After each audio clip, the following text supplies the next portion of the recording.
Sweet. That always makes me happy. Step into the miraculous this afternoon with Joan of Angels. I'm your host. I'm a luminary and visionary artist that helps you live your best life.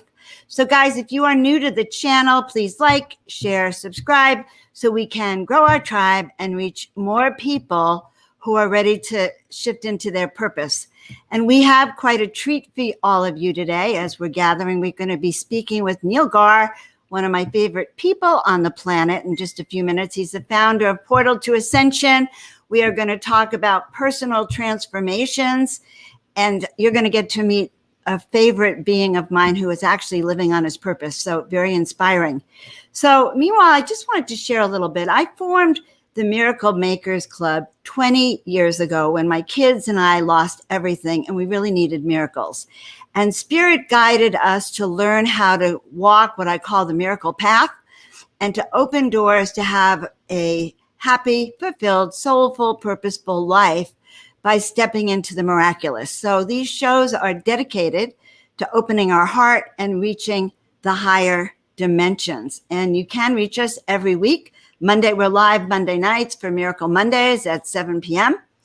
And we are going to be live on Wednesdays, 420 Spiritual Living, and also throughout the week. So one of my specialties, guys, and I'm really excited to announce this. I'm just announcing my online Intuition Ninja Superpower class. So you might go, well, what is that? So these are treacherous times that we live in. They're the kind of times that you have to be able to access the wisdom from your innate intelligence, from your intuition, from your higher power. You have to be able to access that information quickly. You have to be able to evaluate it and act upon it and know that it is true. Intuition is life-saving, so learning to trust your gut is really a powerful ninja superpower. So we're going to put up the screen if we can get it and show you a little bit about that class and put up the links for that. We're going to try and we'll see if that happens. And if not, then you can access it from the link over there. It's a 8-session class, and it's all about how you can determine also whether you are clairvoyant, whether you're clairaudient, what your real superpower is. So there we go. Okay, so let's scroll down that a little bit. And this is what you'll get when you get the class, the intuitive ninja superpower. Because why? These gifts of intuition are like a superpower. They give you that little extra special oomph that we need to handle today's life. So if you go right there, you can access the class. I'm just launching it today. 7 classes that will awaken your intuitive ninja superpowers. You'll have access to our Facebook group. You'll have access to 1 or 2 lives that I'm going to add in there, and you will love it. So if you're someone who wants to access your intuition, go for it. All right. Thank you, Tina, for setting that up for us. These are all the things that are included in the features. Good. Perfect. Thank you very much. Now we even got it better. Tina and I are really exploring this modality. Thank you. All right. So with that in mind, I want to tell you a little bit about Neil. Okay, Neil is a very special friend of mine. That's why I am bringing him in. We have the great ability where we know how to collaborate together, speak our truth and our heart. And he has spent the last 20 years exploring ancient mysteries, the nature of consciousness. Okay. He formed a platform called Portal to Ascension, which provides a stream of awareness on all sorts of topics of consciousness, empowering, paradigm shifting topics that you will not see anywhere else in media and event production. So he's a resource to awaken to the truth of our existence and to explore the nature of reality and the cosmos. He facilitates also, so this year you'll see he's doing a lot more of his own work. He facilitates sound healing activations with his wife Soul. He explains how ancient civilizations use sound tools and the science behind sound and what it means for our future. He's also an amazing rap and sound artist, and I'm just excited to bring him on. So Neil, let's bring you on. Hello. And recently you've been on the other side introducing me. I know, right? Thank you for having me, Joan.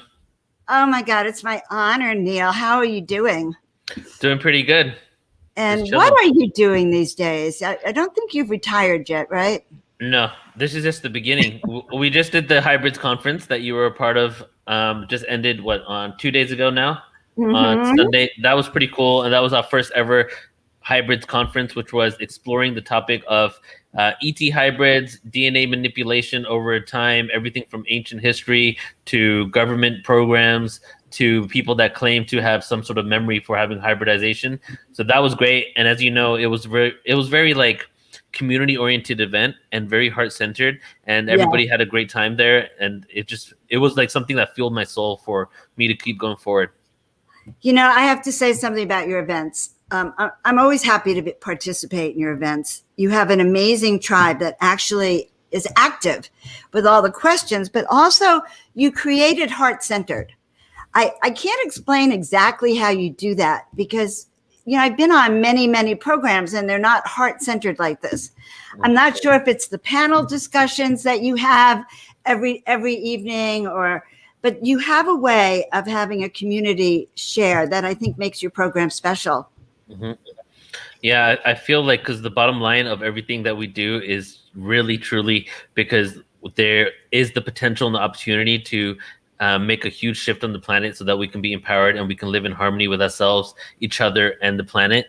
And since that's like the bottom line of everything we do, I feel that those are the type of people that get attracted to the platform and speak on the platform.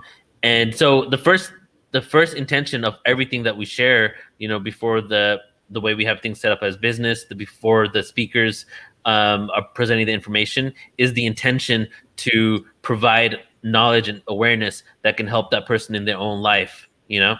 Mm-hmm. So everything is really geared about personal. So let's just backtrack for a minute. I love the hybrid conference, and we can talk about that because first of all, I know I've been a hybrid, but I had no idea of all the superpowers. So here I'm promoting a class, Intuitive Ninja Superpower. And then I think the next thing is the hybrid ninja superpowers, because you're bringing in this advanced information and wisdom. So my question is, how did you actually develop into this master teacher that you've become? Because that's what I feel. Like, how did you get there? Well, I feel like I'm still on my way to get to that point, you know? Because I don't really feel I'm quite there yet, but I'm definitely on the exploration to get to a level. And the reason why I'm even on that journey to get to a level of, like, I guess, mastery of myself and my environment, right, is because of my traumas from my upbringing, really, that I wanted to explore ways and modalities to heal myself. Everything that I had tried didn't work. I quickly found out a lot of information about spirituality when I went down the ancient civilizations route, and learning about ancient history and the spirituality of ancient history took me down that route that immediately brought me to the realm of ancient quantum physics. And that made me realize that there is sound frequency, this frequency technology and vibrational modalities, even Reiki or whatever, that could lead to assisting me in empowering myself and like bringing harmony to my traumas, right? So because of that, that's kind of where it all started. And now I'm at a point where I'm still on that journey. I've done a lot of work there, but my events are becoming more and more intentional in regards to elements that I know that I want to incorporate into my own life, right? I was wondering how, because you have such a diverse range of subjects, how you come to the ones that you're doing. And it kind of dawned on me, you're a spiritual seeker. Yeah, I'm very curious, Joan, as you know. I'm just I just want to know, like, especially the history of humanity and where everything comes from. Like today alone, I watched up until 3 o'clock, from 6 a.m. to 3 p.m. I was watching documentaries on the Greek city-states, nonstop, Sparta, all the stuff, because I like want to know how everything happened and who interacted with what. And my curiosity has led me to creating all these events. And and doing entire like 2-day events exploring one topic, for example. Well, I like that. I really love the deep dive. Also, there's so many brilliant people on the planet who have these gifts and are unusual, like hybrids or these interdimensional folks. So I think you give everyone a I think you're giving more and more platforms to people. Yeah. Well, the original intention when I first started creating Portal to Ascension, and specific speakers were coming on our platform. William Henry in the early days, Laura Eisenhower. The first 10 events Laura Eisenhower ever did were Portal to Ascension events. Wow. Dr. Dream, even up to this day, which is a decade after we did our first event, 12 years after we did our first event, we still did more events together in 1 year than he's done ever since then. So it's like the amount of events that I've done with people in the beginning was really designed to provide the linear aspect of production so that the speakers could remain in their creativity. Okay, so that was the original intention, was creating a platform and an organization that will handle, ticket sales, doors, websites, travel if we're doing a live event, or creating some sort of mechanism where they can just show up and we handle everything else. That was the original intention around 2008 to 2010. And now at this point, we've become, I think, a resource for many speakers where we are a one-stop shop and also a full-on production company where we can offer speakers, like say that they just want us to cover a couple of things that they're doing, so that they won't have to handle it themselves. We can do that, or we can handle full-on production. So exactly what you were basically saying is that I definitely feel that part of Portal to Ascension's mission and my mission is to provide the linear aspect of event production for these speakers that have so much information to share. Well, yes, you do that, and you do that wonderfully well. And I also notice that now every conference, you also offer your own take on the history. So, you are sort of taking all this information in, and I'm impressed. I'm so impressed. Like when you go through the history and then your poetry in motion and now your sound class. So how do you have time for all of this? Just curious. I feel like there's more than enough time for everything. There's just so much time in the day. We just need to use it efficiently. And instead of having a mantra saying like, oh, I don't have enough time for this, or you can even ask Soul, like almost from the beginning, my mantra was that there's more than enough time to do whatever I want. I'm going to borrow your mantra. And even now, I relax a lot, believe it or not, right? I go float therapy like 2 to 3 times a month. Sometimes I get massages twice a month. I drink good juices, so I have a good balance, I feel. And sometimes if I've been working hardcore, because as you know, like I've done conferences that are 3-day conference backed, and then right after the 3-day conference, 10 hours a day, then I do a 5-day conference with 1 day in between for 10 hours a day again. And then I'll just be like in nature or doing something on the mountain or something like that the next 2 days, so got to keep that balance. But one thing I did realize is being up here on the 5th floor in my building is that some days I don't leave the house, especially during COVID. When I was doing events, I was online doing 10-hour events. So now I've created a balance that every time I start an event that starts at 10 a.m., I make sure I get up a little earlier and I go take a 10-minute walk outside. And then after the event, I'll make sure I walk as well. So you got to keep that balance. All right. Well, actually, that's really, really important. And guys, I know a lot of you are out there listening who are fans of Neil, and this is a perfect opportunity if you have any questions for him about what he's doing, what he's up to, or his thoughts on things. So, Neil, did you have an idea when you were younger? I'll just explain this to you. I always knew something was different about me. Okay. I just was I'm still not like anyone else I know. And did you have that kind of feeling about yourself? Like, what did you think about your future or what you were doing? I felt that there was something off and something missing in the world. I don't have my memories as a child are very, very all over the place. And I have still frame pictures. I don't have like full memories. And that comes from a lot of my traumas as a child and just the way I process memories. But I do know the feeling that like something was off, feeling disconnected and kind of like alone at sometimes. And I think that was my original thoughts that led me to being curious about my religion, because I wanted to know where I came from and how this all came about and how all these religions came about and how all this division came about in the world. So as I started exploring that, it was really coming from the idea of like, who are we? What are we really here on this planet for? Why are we in this solar system in space, completely like awoke to ourselves and sentient beings? And there's this whole vast universe out there. Why are we awake? You know, so those questions are what led me into my first level of research, and then that quickly just took me down the rabbit hole, and I went, to the extraterrestrial thing as well. Well, and I was going to ask you about that. So, have you had extraterrestrial contact? I would say that I've had it, but not consciously, right? Probably, maybe intentionally on one level, but not like, how some people explain they came to by my bed or they spoke to me. Nothing like that. But through dream states, I've had some distinct dreams that were definitely that. And I've had maybe 3 sightings that were just like unexplainable sightings. Mm-hmm. So, I do have a theory that people with an extraordinary consciousness has had ET contact. And those dreams are usually just a memory being imprinted, because that's been a lot of my contact. But I have to say that the best ET contact I ever had was the night before your first live event in Orange County in 2000 and November 2012. Oh, November 2012. And the night before is when I had a huge ET contact, and I was surrounded by ETs. And I think it was brought on by knowing I was going to the event, because I saw the exact ET there. Yeah. So I think that's interesting. So you didn't really you don't have memories as a child of ET contact or hiding in the closet or anything. No, and that's the thing. I have so few memories from my childhood that if something happened, it could have happened. I won't remember it. Got it. Mm-hmm.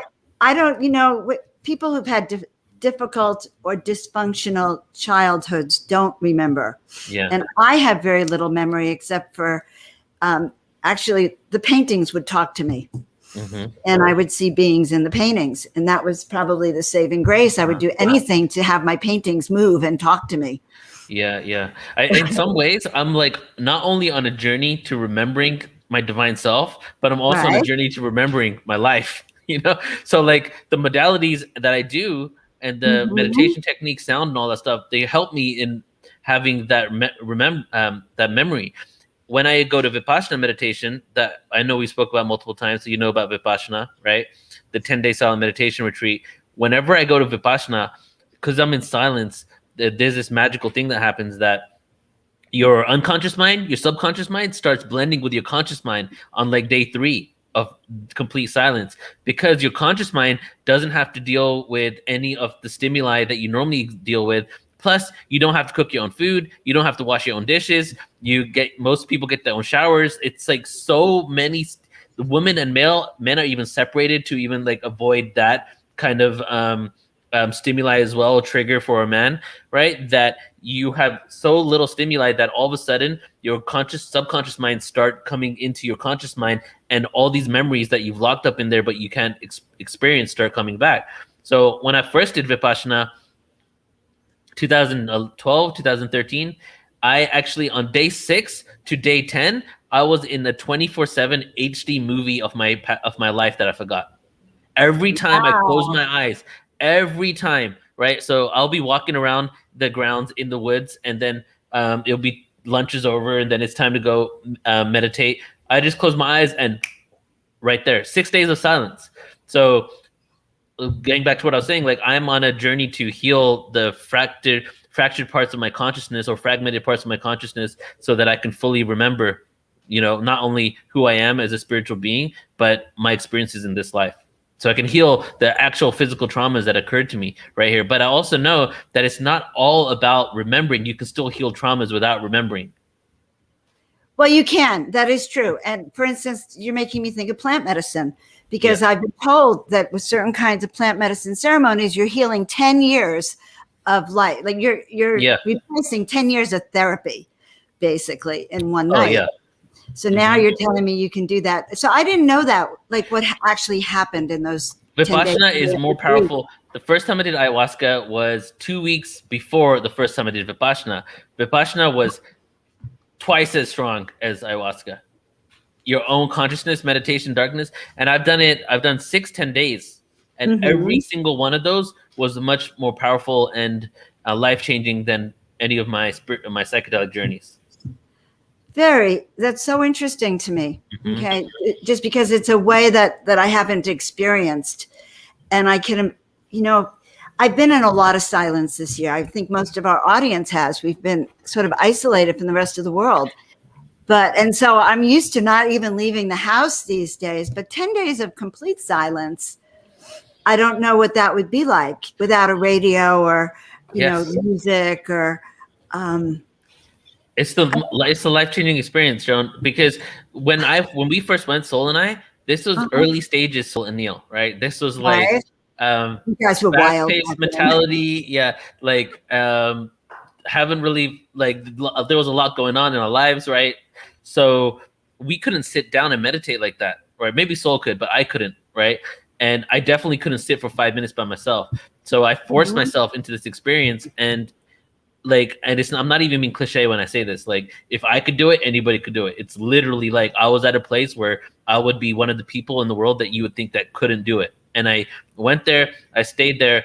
After the first few days, like when you disconnect from the outside world and you don't have an expectation of yourself, and you accept that you don't have that expectation of yourself, things can start melting away. But if you have anxiety about you need to be doing something, maybe it'll be a little more difficult. But almost without fail, everybody on day 6 has this kind of like, get me the hell out of here kind of thought. And when you're on day 10 and everybody starts talking again, the number one conversation is like, what day did you feel like you wanted to leave? And all these people are saying like day 6, because on day 6, you're like, oh my God, I've been here 6 days and there's 4 more days left. Get me the heck out of here. Oh my God, really? Yeah. Okay.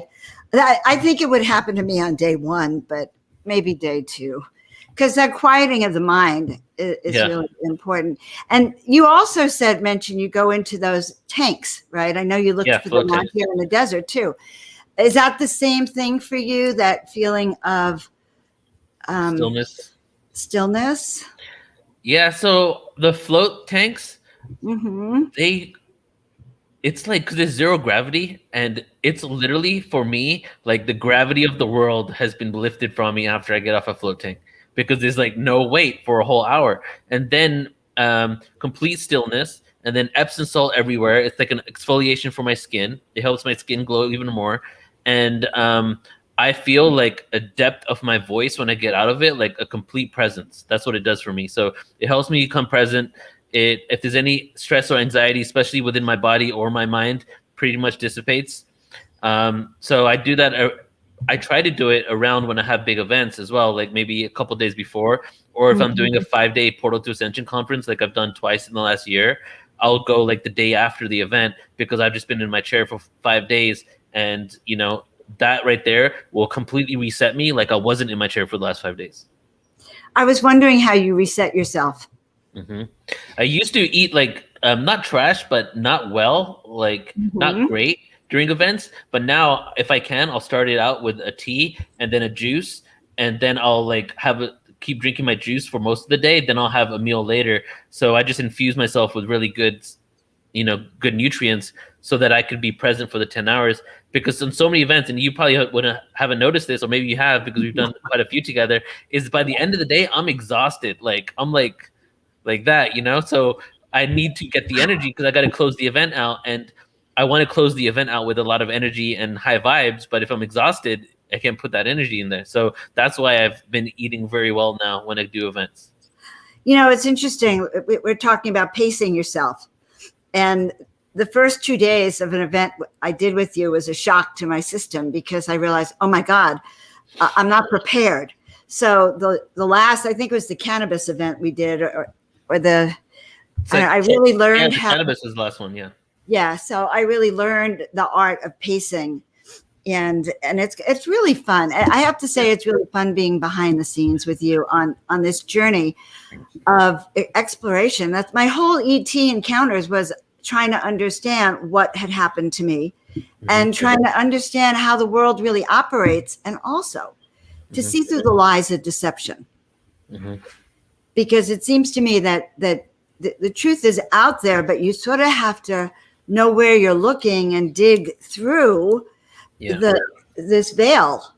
Exactly. Yeah. And then also when you figure things out, just to be open to your belief systems can change all the time because there's so much new information coming out all the time. So it's like a journey, but we never say we know. We're always on the exploration of the truth because there's so much out there. And if we talk about dimensions, like let's say that we become the masters of the fourth and the fifth dimension, and we feel that we're these spiritually empowered beings. Even within that, who are we to know if that's still a limitation of really the bigger picture, like when we transcend into higher dimensions. And I think on some level that is the case, but there's a lot of people as well on the planet now that have probably completely tapped into all those dimensional awarenesses. But just being open to I feel us being open to our belief systems changing will help us tolerate each other and accept each other even more. I love it. By the way, we have some friends from Australia, from all around the world. Guys, tell us where you're from. I know Neil's known a lot of you for a long time. I have too, and I'm happy to see you here. It's kind of fun to just chit chat with you again online, Neil, and to tune into what's going on. So what do you think is the future? You're so on the cutting edge. Okay, now we're talking about hybrids. You're doing platforms on what is like portals and Ascension. Like you're even beyond Ascension. Okay, you're like going all the way back to source, I think. And I like your transformation because that's what you're sharing with us. But what do you think is the future for humanity based on, I know it's a big question, but based on what you've learned? The future for humanity will definitely have to do with part of us educating ourselves in regards to our ancient history and who we've been and learning from our mistakes. There's so many actually elements. That question is so huge that I can completely go on for 30 minutes and just say a bunch of things, right? Like completely restructuring the educational system, figuring out democracy that works, better for everybody. A good example is something I watched today on Rome. Everybody says that the US is repeating itself just like Rome did. But then we watched this documentary in which they outlined all the different elements. There was like 6 different elements of what made Rome fall. Check, check, check, check for every single one of them going on in the US right now. Why don't we learn from our history, right? And then that's just the history that we know about in the last couple thousand years. If we go back even further and realize that there have been advanced civilizations that may have not used technology and computers like we have, but had some other level of advancement, whether it was the consciousness, technology, or ability to manipulate energy, and the evidence is out there and we need to explore it properly, then that completely goes into the organized religion question and the fact that so much of this information isn't released because it goes against what's conventionally accepted through organized religion. So we would have to restructure religion as well. So every time we peel back a layer, there is just something else that needs to be restructured. So what is the one thing that we can do in order to make sure it ripple effects into all of those, is shift our consciousness and empower ourselves to be the spiritual beings that we are, inform ourselves of our divine essence, and prove it scientifically to those who need that. Because some people need to understand it scientifically because the quantum world is proving more and more that we're all energy and frequency, and all these Eastern cosmologies had this information for quite some time.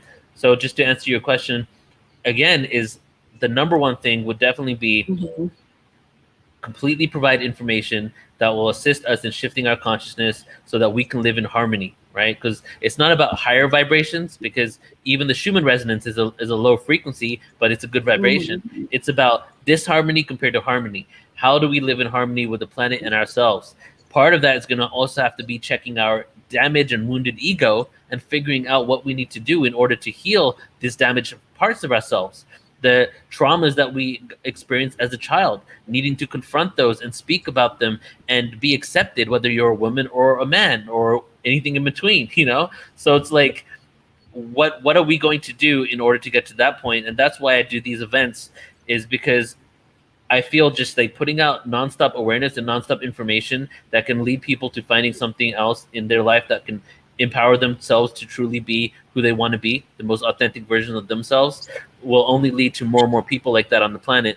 And the more people like that we have on the planet, then we will start changing all these institutions, and our constitutions and all that for this new world. Right. No, you're absolutely true. And so much of our history has been repressed and lied to and hidden from us. And I don't feel we can have a conscious civilization with all the lies that we like, even just the words that we use. We use the word religion. Well, we all have different connotation, or God, that word God probably is a weird word. Okay. And I'm not even sure it represents what we think it represents, this being that's all knowing and kind and compassionate. I used to think that the God of the Bible was really mean. And I could not get over the fact of how mean he was. I mean, vengeful God. What kind of God smites people because he doesn't like what you're eating or doing. And so I think it's going to be, it really is coming. I think awakening is coming face to face with all the limitations and the words that we use and all the restrictions that we have that limits where we're going. Yeah, exactly. But definitely the lies, the lies and the way they've hidden our history from us. And now we have to be like really like little gophers trying to figure it out. Yeah. Well, it's interesting now because there's so much good information out there that is exposing the truth, and it's just out there. People need to know what to search, right? So it's like we're in this world where it seems like there's so much irrationality and delusion going on, but at the same time we have all the answers, so we really have the answers. We just need to implement them.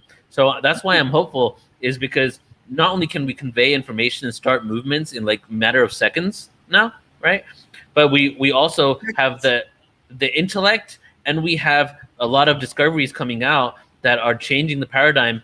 It just right now still, like you're right, media and the governing authorities and the search engine operators, like overlords, the search engine overlords will literally make it so that you don't find that information, which goes to the original Luciferian contract, which was that you need to show them and give them a way out all the time, and you show them the evil or the secrets, but then cover it up. Yeah, like as long as you have available a way for them to transcend out of that thing that you created for them, you can do whatever you want, but you can't make it that they're completely, disconnected from it. And that's why we have all this information out there. So it's just kind of like a balancing act. Really, we need to just outdo the information, and hopefully at one point, because unfortunately, the media doesn't do what they're supposed to do, and there's no true journalism when it comes to mainstream media right now. Right. So, but that is the arm of how we put out information to the world.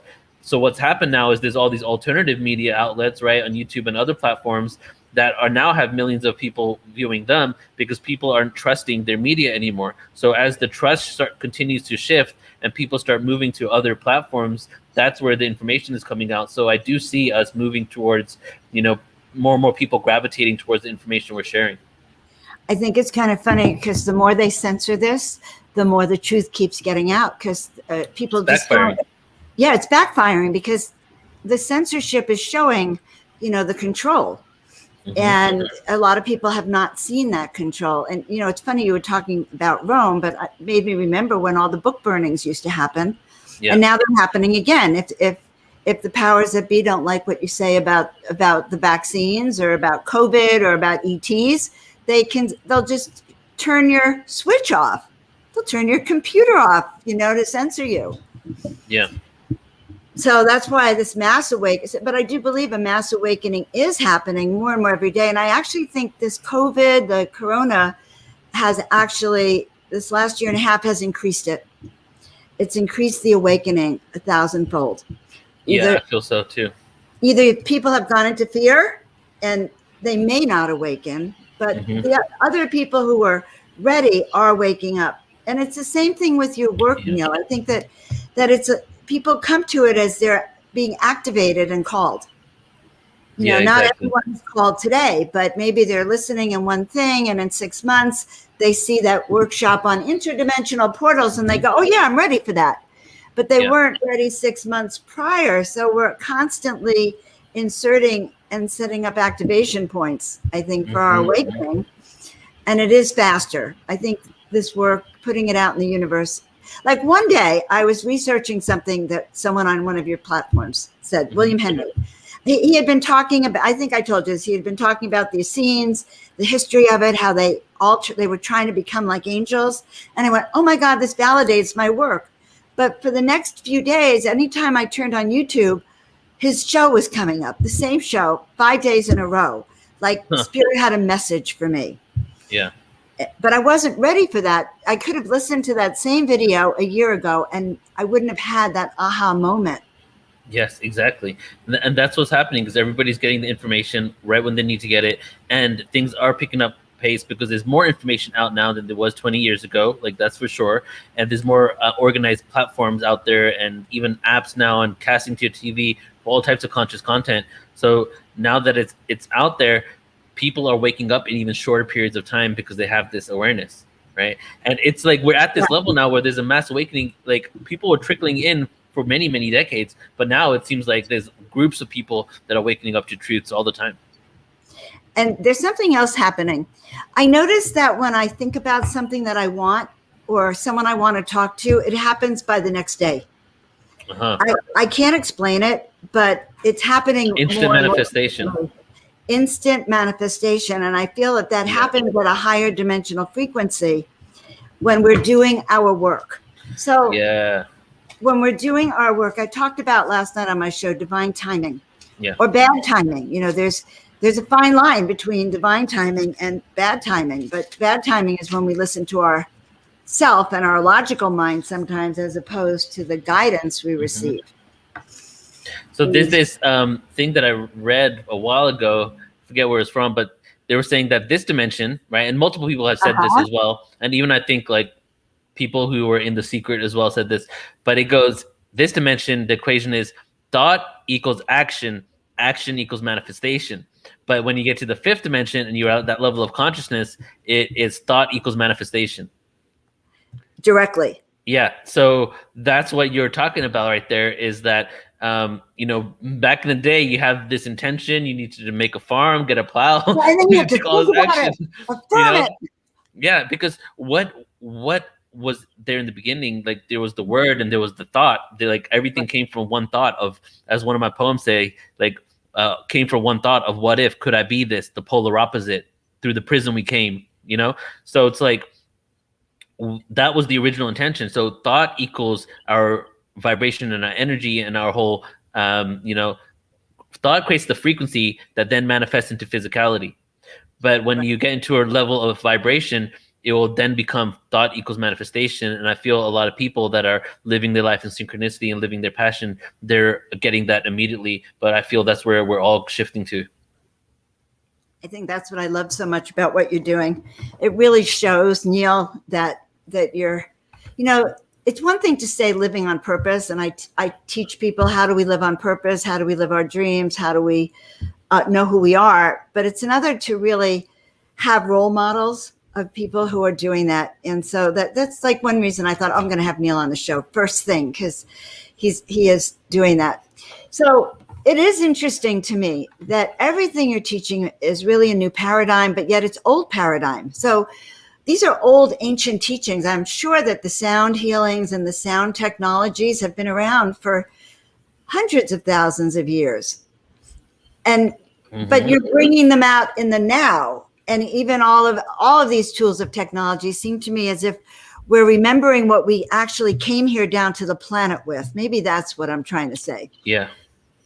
I love that. And I love how, like, we are in this planet of amnesia where we don't have complete remembrance, and we've almost set it up for ourselves to try to remember and figure out everything that we chose to forget when we came here.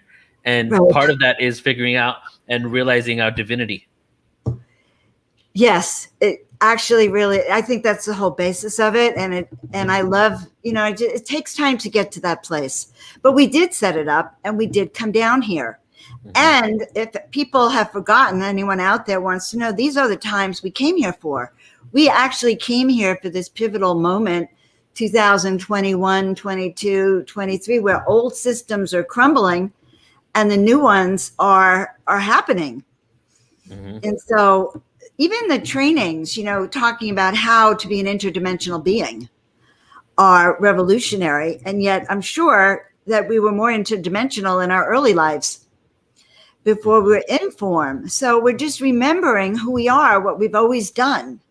Yeah.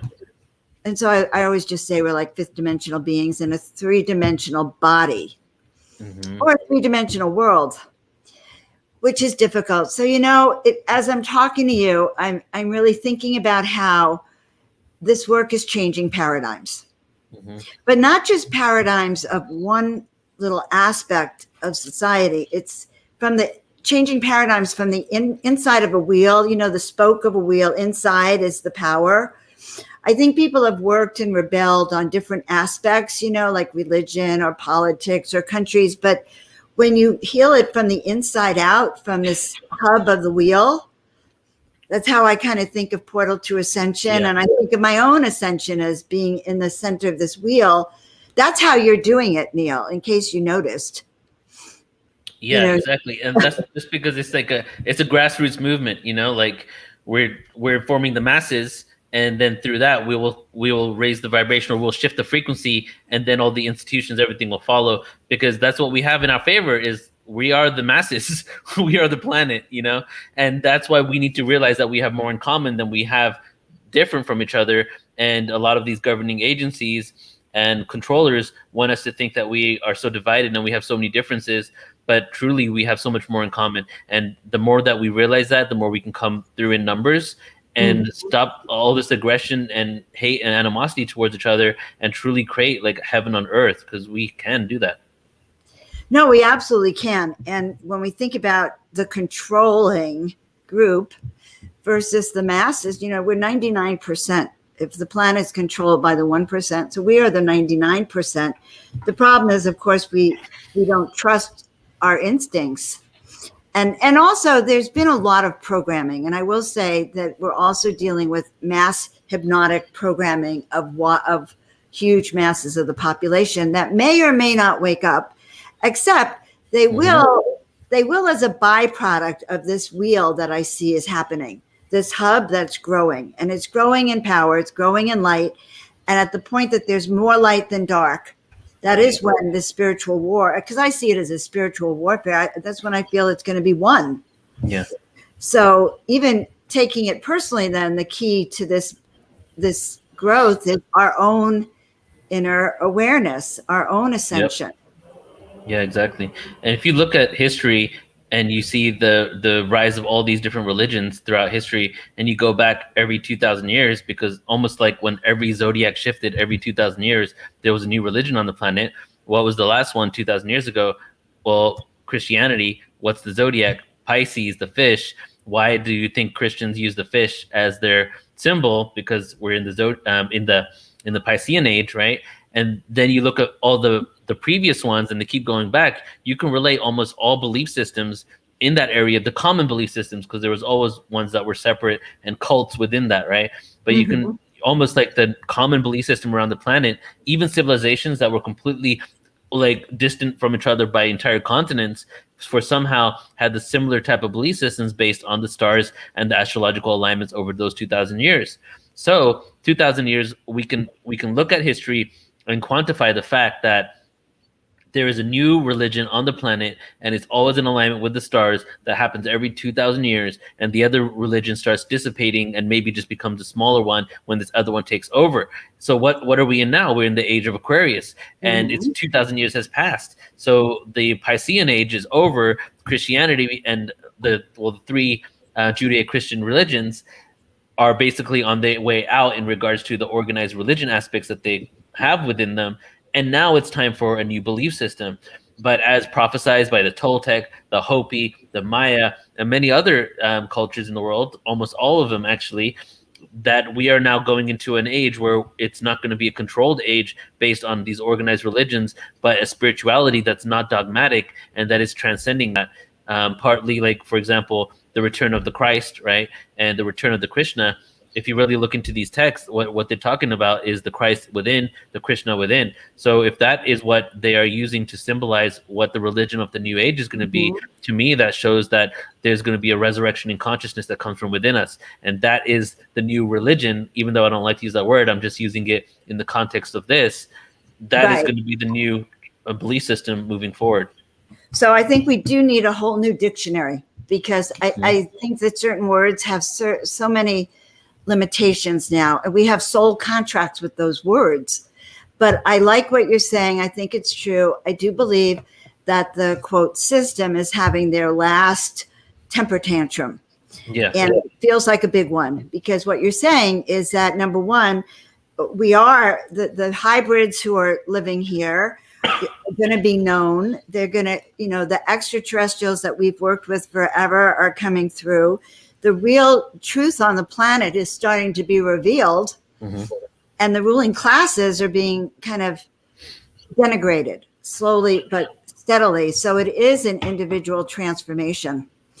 And I do believe that there's going to be a little bit more fussing, as I think COVID is one of the restrictions that were placed upon us so that we wouldn't keep it, but it's backfiring is the best way I can put it. Yeah. If you look at the ages, the cycles of time, and in the Vedic scriptures, the Kali Yuga and all that, and you look at the dates, and then you look at the fact that even in the cycles of time that was outlined in ancient Hindu scriptures, they say that there's a transition period, and they show it as 100 to 200 years in between every age. And then you look at what happened on the earth at those times, and you'll see there's all this confusion and chaos, and like dark ages, things, civilizations completely go out, right? That's happened like 2 or 3 times in recent history. And then you almost notice that every time we shift from one age to another, there's this transition period where there's kind of like confusion and people trying to figure it out again, even when we're in the higher ages, So to me, when I see this confusion and chaos, I think it's because we've figured out a better way to live on this earth, and we're not happy with the way it is right now. And that is part of what is occurring. So when people are confused and there's chaos around, I see it as growing pains that will eventually lead into something very beautiful. But right now, we're just trying to figure out how we can create that together. Well, right. No, that's true. The earth is definitely out of balance, and so are its people. And when I listen, I feel like the earth has its own harmonic sound, and each of us has our own tone on the planet. And if we're out of tone, then the sound that the orchestra makes is out of tune. The earth is out of tune. So there's a lot happening. And I love I love that Portal to Ascension, Neil, is really on the cutting edge of that. You're teaching technologies that really, really work. And that would have been banned in other cultures and other civilizations.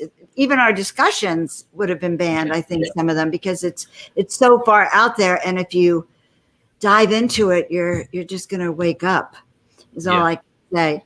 I had a reading once, Joan, that said that in my other life, and I don't go into readings that much, and I don't talk about them because I'm a huge skeptic, but this one I did resonate with hardcore. And I felt that before I even had this reading. This was many years ago.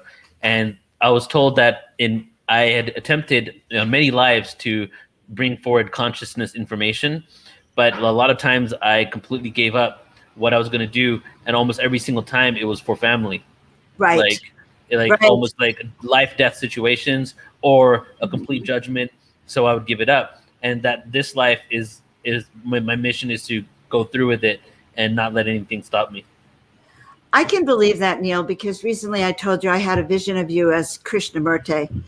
Sorry to hear that he died 3 years after you were born, but I still think you have part of his consciousness of knowing what you're doing. Yeah, I do. I think that's really true. And it is interesting. It's the right time, though, now. You're not going to be burned at the stake this lifetime. And, we're subject to house arrest or condemned for what you're teaching. And you would have hundreds of years ago or thousands of years ago. And the truth is, we're still teaching the same things we might have taught years ago.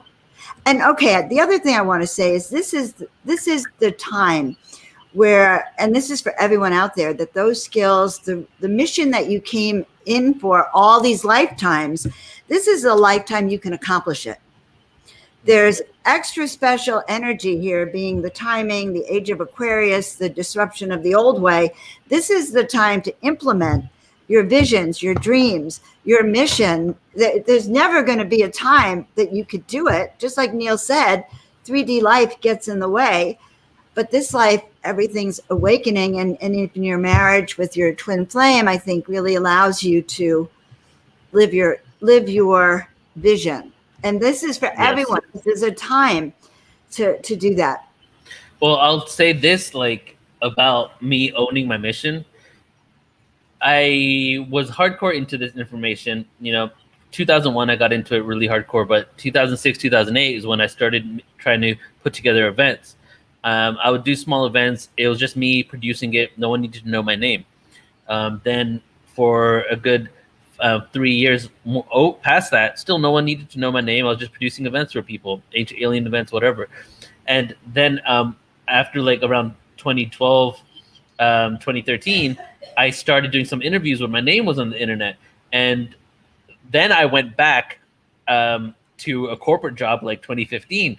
And when I was going back to a corporate job in 2015, I went and searched everybody that put my name out on the internet, and I told them to put it down, take it down, because of all the judgments, because I was going to, like, this job might actually search my name. It was a corporate job, right? So I had to take it off. And also because my dad had said something to me about what's up with all this alien stuff. And like, I had this fear that my family was going to find out I was into these things that are very, very fringe topics for them. So this is like 2015, 2016. Not so long ago. 2016, I think 2016, 2017 is when I was like, I'm never going to quit Portal to Ascension again, because I quit Portal to Ascension 4 times because I've been doing so many events and making no money and being completely broke and doing tours up and down the West Coast from California to Vancouver and back down 3 times within 2 years with different speakers. And I literally was only making enough money at every city to get enough gas and food to go to the next city. It was like when Soul got with me, I had already been doing this for a year and a half. And then she started jumping on the road with me, and she said, I didn't sign up for missionary work because it was literally like sleep in the car because we can't afford it. Go to a sound healing at this place. Go to an extraterrestrial channeling event with Brad Johnson. We did like 150 events with Brad in like a matter of a couple of years. And so it was just a lot of putting out. So I actually quit Portal to Ascension around 4, maybe 5 times from 2010 to 2016, where I was like, I'm done with this. I need to stop creating events. I need to do what my parents have said. Just get a full-time job. They're right. Spirituality will never pay my bills. I will not do spirituality. Oh my God. But then when in 2016, when I did my first online webinar with Dolores Cannon, and it was her last event ever. Wow. And then when I did that event, I was like, all right, I'm not going to quit ever again. Here's my resignation letter. I haven't worked for anybody except for jobs that I wanted to do for fun since then. So I gave him my resignation letter, and then I just went full time. But then I made a commitment to myself. I literally said to myself, all right, like, because I've been so wishy-washy in life. I could never finish a task properly. I've been too fast, too ADHD. I couldn't finish school because of that. So I was like, okay, I'm going to make a decision right now. And the decision was, I'll never quit Portal to Ascension again, even if I don't have, even if I'm not making enough to survive, right? I will do something else in order to do that, but I'll continue Portal to Ascension. And now we're up till today, and it's been 5 years, and I've never had a thought about quitting, even though it started 6 years before that. I love that, Neil. And you're inspiring me, just so you know. And I watched you during that change. I know that you were couch surfing for a period of time, and I kind of didn't understand because I saw that you were working hard and we weren't that close, so I didn't understand what was going on. But it's really good for everyone to know that you had that period of doubt, and you too ran away from your mission and destiny, because it takes a lot, I think, to say yes and to say no to all the judgments around you, your father. Exactly. And Soul told me to clarify. Soul told me to clarify that I did complete school because what I meant was that I couldn't like finish classes and just be present in school because it just wasn't like resonating with me, you know? So I was just like so all over the place. My whole life I felt like I never finished anything, and Portal to Ascension is almost like my exclusive passion. And through Portal to Ascension, I've been able to go into so many different topics and deal with things that are very healing. And it's not just specific to Ascension, because the reason why I called it Portal to Ascension is because all elements of reality fit within that topic. No, they do. They do. Extraterrestrials, conscious nutrition, sacred sexuality. Because what's happening always, we're always ascending or descending, right? And if you're descending, that means you're eventually going to ascend. So technically, we're always on this. Hopefully, you'll hit rock bottom and turn around and ascend. Thank you, Sol. Sol wants to put her lovely face on and do a wave. I'm always happy to see her. Guys, these two are some of my close friends on the planet. And when I get to see them, we nonstop talk. I don't think I could ever do a silent retreat with Neil because too many ideas pass through my brain. That's why the beauty is, okay, honestly, you're not supposed to write anything on those retreats, but a few times on day 8, I make a decision. I'm going to be silent until day 8, and then I bust out a notepad and I spend one day writing it down. But check this out. Sometimes I forget to take a notepad or a pen, right? Because I'm like, no, I will not write anything. I'll just be present. I'm gonna be good. But then because in the bathroom, you have to put your name on who's going to clean it up. And it's one of those, like every single day, one person of the building, because there's multiple buildings, will go and have to like make sure the bathroom's clean, right? It's part of your service there. So they have one of those dry eraser things, right? So I would grab the dry eraser and a tissue from the bathroom, and I'd be like writing on it like a madman. All my ideas on day 8. Got it. All right. Or like sort of carve them out on your skin. Entire conferences have come from that, actually, on napkins at Vipassana.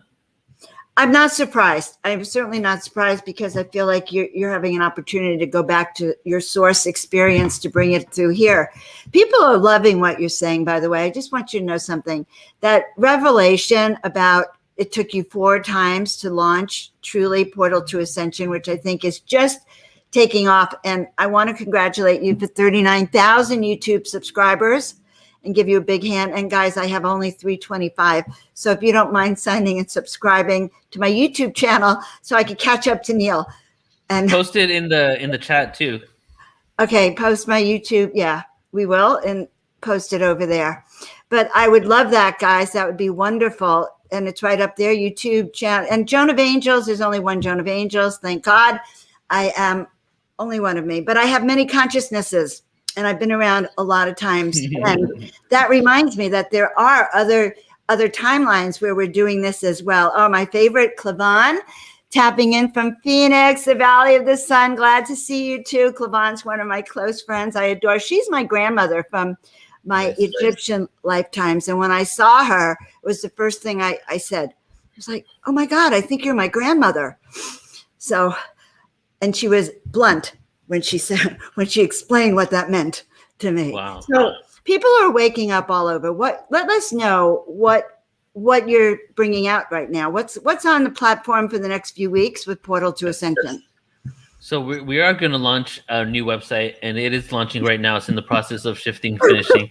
Oh my gosh, the longest pregnancy ever. I know. So, but it is definitely launching by the 3rd week of August because everything is done now. Now we just got to do the thumbnails to make it aesthetically pleasing for everyone.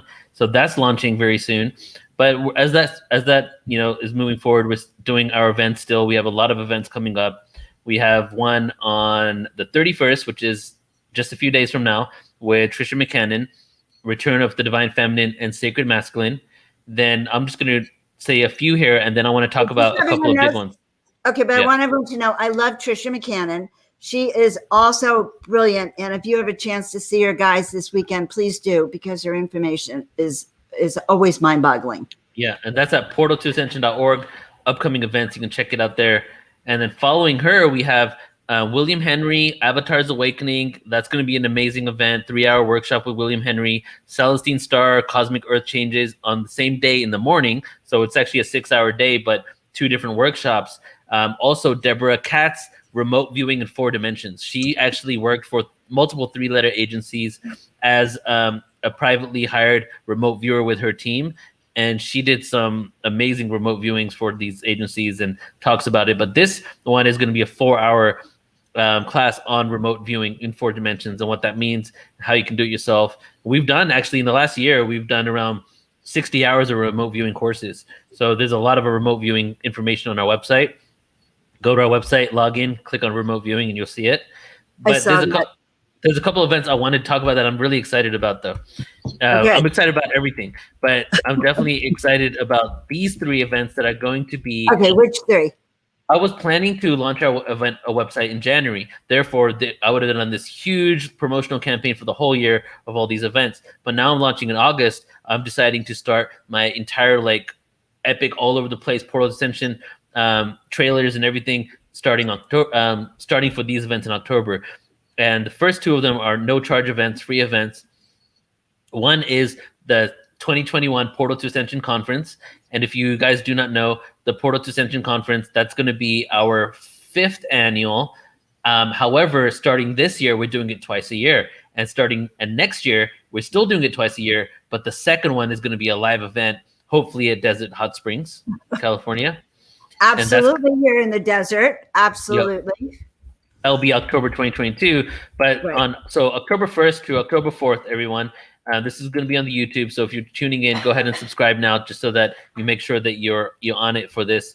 And that's going to be our 5th annual Portal to Ascension Conference, around 66 speakers, maybe up to 70 speakers. And there's going to be a UFO disclosure panel, experience panel, Ascension panel, and multiple other workshops and interviews.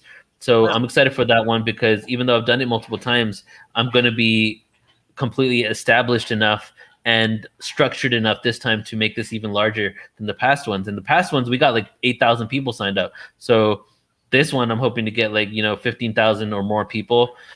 That way, the mass meditations are even more impactful the more people you have. Yes. And then, oh my God. Yes. Yeah, and then you'll be a part of that, of course, and you'll also be not only presenting, but you'll be helping interview as well some people. Oh, good. And then this is something that is cutting edge, I believe, for Portal to Ascension, and is going to be very powerful. It's going to be a buy donation event. It's on October 9th. And I'm skipping 30 events in between this, guys. So if you want to go to the website and take a look, just go and take a look on portaltoascension.org. But then on October 9th, we're doing the Depression, Anxiety, and Trauma Release Conference. And that's going to be extremely amazing, because I'm going to have not only some epic information and awareness and people talking about the psychology of human mind, but we're also going to have individuals that are going to do modalities and practices in real time with the people in the audience, so that we can, help release ourselves from, anxieties, depressions, and trauma. And even if you don't have anxiety or depression, maybe there's some trauma or from past lives, or if you want to learn how to be able to heal and help people who have those. So it's a very grounded event compared to the deeply esoteric information that we usually have, even though we do a lot of grounded information, especially for when it comes to history. But the reason for this is I've had a very depressed, anxious-filled, social anxiety-filled, trauma-filled life. And I'm sick and tired of having that anymore. And even though I'm not at that level that I was before, because it was really debilitating in my past, it still comes up for me. So this event is going to be a free or by donation, because I want everybody to be a part of it. And it's going to be an all-day kind of online retreat with not only next level speakers that completely will shift how you look at these topics, but then also tools that you can take into your own home, in order to help yourself. I love that. And someone wrote down, it's a trauma release. It's a mass, just like those group collective meditations have such power as they go out in the world. So will this massive trauma release, because I'm sure it's not just everyone in there. It goes out waves to all of the surrounding communities. That's exciting. And then we have a Starseed conference coming up also. Yeah. So let me tell you 2 more events. Then that one's going to be the second one that I'm going to mention. So then after that, on the 10/10, which is the following day, this one's going to be a paid event, and it's going to be an all-day 10-hour event specifically on the Mayan Empire. And it's going to be amazing, because 3 weeks later, I'm going to be in the Yucatan and the Maya Peninsula. And even though I know a lot about it, I don't know as much as I want to know. So I thought, how amazing would it be, like 3 to 4 weeks before I leave, doing a 10-hour event specifically on the Maya from some of the most amazing people in the world, so that I can learn even more before I head out there. So that's going to be on October 10th. Oh my God. Well, I hope you do a little bit of an event from there too, so that we can Yes. see. Well, actually, I'd have a live show, Joan, that is every Tuesday, and it's on Portal to Ascension, even though I took the last 2 weeks off because of some things I had to handle. And I'm going to do my live show from the ancient sites. I love that. Yeah. I keep feeling that in the future, I want to go wherever you and Soul go. And you don't you have a retreat center you're building down there and a sweat lodge that we talked about. And so there's so much happening right now. Yep. All right, so are those all the exciting events coming up? Yeah, and then let's talk about the Starseed Summit one, which is going to be, so everybody, especially if you came to the Hybrids conference or if you tuned into the Hybrids panel, this is the third Wish Alliance Portal to Ascension collaboration of the year. The first one was the 3-day walk-ins conference. Second one just finished, the Hybrids conference. The third one is the Starseed Online Summit. And that's going to be October 30th to October 31st. And we haven't got the website up yet, so it'll be on our website. You can sign up onto our email list so that you get updates on there. But that's going to be like a call out to all the Starseeds, around 9 to 10 hours a day with panels as well. And the intention for that is to just unite these Starseeds together so that we can share and inspire each other. And you're also going to be on that conference as well. Yes. And by the way, I'm having Sheila, who's one of the co-producers of that. I'm interviewing her tomorrow. Oh, nice. And also interviewing Barbara. Very excited to have her on my show too. Yeah, I've just Barbara Lamb? Yeah, Barbara Lamb. I'm just so excited to be among the Starseeds and the Hybrids because I feel like I'm with my own tribe now. So I have to say this, Neil, congratulations to you. Okay, because not everyone lives their mission and purpose that the whole world can see how you're doing. And you're taking your hybridness and your mission and your past lives memories and just bringing them for all of us. So I'm just so excited about that. So do you have any last minute messages for everyone? A little last minute. Yes. Anything? Yes. What? Tell us. I'm excited, everybody. There's like this default setting within me that just makes me so hopeful. And I don't even know where it comes from, because even when I see chaos sometimes and when things look like they might not be going right, I have this outlook, and it's a default to see the possibilities and potential that we all have. And that's what really Portal to Ascension is about us exploring a true potential. And as we move forward and these systems start coming down and we're creating new ones, right? It is happening. These systems are created. These conversations are happening now. Some of the conversations may not be the results that you think that we need, but you got to realize we're at the beginning of a 2,000-year cycle within this zodiac just alone. We're at the beginning phases having these conversations, pretty much just the same as a lot of other movements that eventually became whole movements that swept the planet is also had, right? So I'm excited because when I look at the cycles of time, when I look at the years that these things happen, I know that we're just on this upward trajectory. It's happening. And all of this that's occurring right now has been prophesized. There's people talked about it. The reason why they spoke about it is because they knew as well, by looking at the secular nature of the universe and the cosmos, that we were on this cycle, and it's up to us to have the opportunity to shift into this higher dimensional, more harmonic reality. So my message is very simple, that it's going to happen, right? All we need to really focus on is empowering ourselves and finding out ways to include and love others and be compassionate, especially when we see reasons to be divided from them. Like, how can we give compassion and find similarities and unity when we are being told that we should be divided, And that's ultimately, I feel, the more we come closer together in this oneness, the more we're going to have an ability to make some real change on planet Earth. Wow, that's so well said, and I really agree with you, Neil, and honor all that you and other people along with you, all your teachers and all the people who come and listen, are vibing on the highest frequencies, which is pure love, as Kalavan would say, which I think is really true. So it is just so fun to work with you, Neil. It's so fun to have you in my life. And I have to say one other thing about you. I feel like we're having an intimate chat, even though I know we have an audience. Mm-hmm. And even when you're doing your Portal to Ascension conferences, you create that everyone is welcome. Everyone has some wise information. So thank you for all you're doing. Yeah. I'm thanking you on behalf of everyone. So, guys, we're going to say goodbye to Neil for a few minutes. I want to just give you all a little bit of personal love. Neil, stick around if you don't mind. And all right. Okay. So I am so happy to see all of you, to have Neil on here with us. And I want to thank you. So someone asked if we could have a little brief meditation. And I am so excited about everything Neil had to say that I'm literally so expansive right now. So I just want everyone to take a deep breath in and let it all out. And remember how powerful you are. Okay. Remember that this is the time that you were called, just like Neil has been, or I have been, or you have been called to do that which you came here to do. The gates are opening, and each one of us has our own moments and our own way of stepping into this. And it's a collaborative planetary effort, because every day when we raise our own vibrations, we're raising the vibrations around us, which is what Neil's doing. And I know so many of you are doing that. So I just want you to know that, yes, sign up so you can be to portal to ascension.org and get all of the information that's coming out. Listen to some of my favorite speakers and come to some of these amazing events, the Starseed event, definitely the trauma release. Go see my friend Trisha McCannon. She's also good.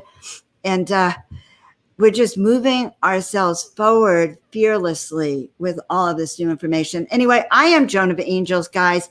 Please like, subscribe, and share my YouTube channel so I can grow and reach more people. And also sign up on my email, please, at joanofangels.com so you can know when I'm doing my own events as well. And think about what it is that your special gift to the world, because that's what we're looking for. That's what you need to do, is what are your special gifts this lifetime? That's why I'm teaching the intuitive class, by the way. That intuitive ninja superpower class is to help you remember who you are, why you're here, and your special gifts. So do that, and you'll be like on the way to doing that which you came here to do, which is what is so satisfying. So thank you so much. I'm so glad to see you every week and to be with you and come back, you all. And I do want to share a little bit of what I've been engaged in. Here I got to show you what just came in the mail from HempWorks. Okay. Look, I want you to know that the shampoo and conditioner is fantastic. If you're not using it, you should use it. Yes. And then I'll tell you what else came today. My fruit gummies, the CBD fruit gummies. When you take them, each one is like 25 milligrams. They are fantastic for you and your body. I take them a couple of times a day. They help with anxiety. Do you take them? I do. I tend to forget that I have the gummies, but I take my CBD and other. Oh, you do, right? Right? You do. You take it. I have some CBD pills, not pills. Oh, you have the capsules. I have the capsules, yeah. Yes, I love the capsules. I also like the relief. This is a cream that we use to put on pain. So it's a topical cream, cooling. And so I use this all the time. I do too. So I'm so happy it came. And then I have the tinctures.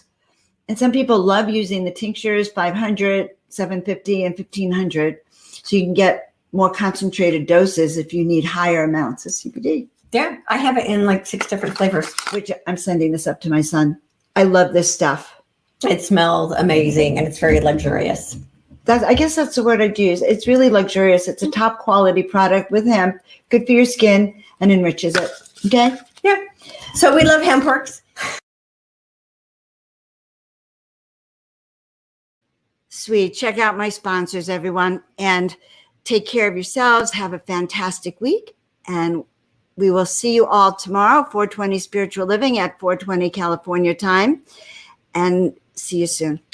Bye for now.